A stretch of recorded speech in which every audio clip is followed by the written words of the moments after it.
Hello viewers, আসসালামু আলাইকুম। আপনারা সবাই কেমন আছেন? আমরা এখন আছি বেনাপোলে, ইন্ডিয়ার বর্ডার। তো দেখতে পাচ্তেছেন এই জায়গায় ইন্ডিয়ার অনেকগুলা ট্রাক একসাথে জড়ো হয়েছে। এগুলা মালবাহী ট্রাক। এগুলা ইন্ডিয়া থেকে এসেছিল অনেক বিভিন্ন মালামাল নিয়ে। তো এখন আবার ফেরত চলে যাচ্ছে ইন্ডিয়ায়। তো এরকম প্রতিদিনই আসলে ইন্ডিয়া থেকে এই মালামাল নিয়ে আবার ইন্ডিয়ায় ফেরত চলে যায়। বাংলাদেশে মালামালগুলো দিয়ে আবার ইন্ডিয়ায় ফেরত চলে যায়। তো আসলে বেনাপোল গেলে ইন্ডিয়ায় যদি না যান, আসলে মনের ভিতর একটা খারাপ লাগবে। তো আমি অনেক জায়গা ঘোরাঘুরি করে লাস্টে বেনাপোল গেলাম আসলে দেখার জন্য।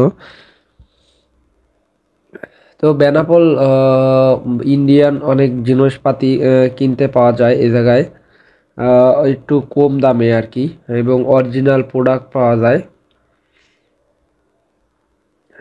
তো আপনারা বেনাপোল গেলে বিভিন্ন ধরনের জিনিসপাতি কিনে আনতে পারবেন।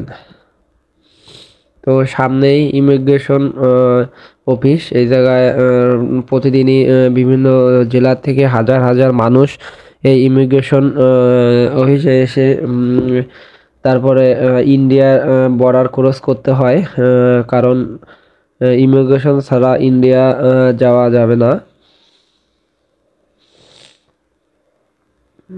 দেখতে পাচ্ছেন বিশাল বড় একটা অফিস।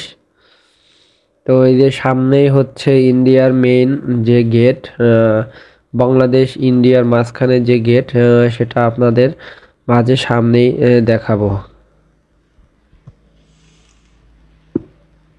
তো আস্তে আস্তে সামনের দিকে যাচ্ছি। আমার ভিডিওর সাথেই থাকবেন এবং লাইক কমেন্ট শেয়ার করে জানাবেন, এবং আগামীতে নতুন নতুন ভিডিও পাওয়ার অপেক্ষায় থাকবেন। তো বন্ধুরা, আমার ইউটিউব চ্যানেল অবশ্যই সাবস্ক্রাইব করে দিবেন। তো বন্ধুরা, ওই যে দূরে দেখতে পাচ্ছেন ওইটাই হচ্ছে ইন্ডিয়া বাংলাদেশের বর্ডার। এই জায়গায় হচ্ছে বিজিপি টহল দেয়। বাংলাদেশ কাস্টম অফিস আছে এই জায়গায়।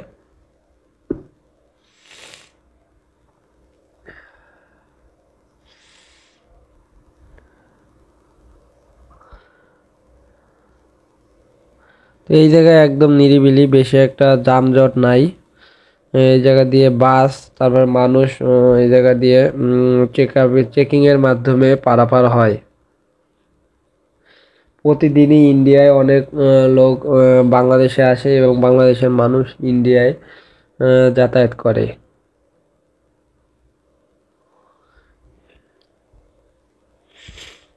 তো এই জায়গা আসলে দেখার মতো কিছুই নাই, একটা গেট আছে। তো আমি তারপরও শখের বসে গেলাম ঘুরতে, কারণ আমি ঘুরতে পছন্দ করি। এজন্যই ইন্ডিয়ার বর্ডারের কাছে গেলাম ঘোরার উদ্দেশ্যে।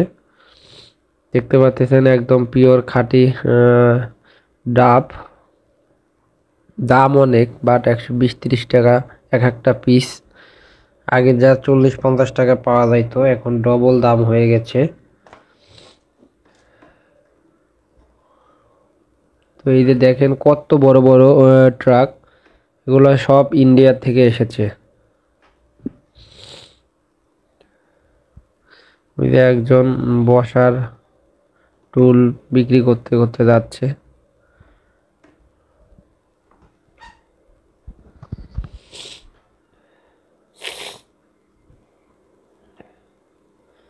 তো বন্ধুরা, আজকের ভিডিও এই পর্যন্তই। আপনারা ভালো থাকবেন, সুস্থ থাকবেন এবং আমার জন্য দোয়া করবেন, এবং আমার নতুন নতুন ভিডিও পাওয়ার অপেক্ষায় থাকবেন, এবং আপনারা আমার জন্য দোয়া করবেন। আল্লাহ হাফেজ।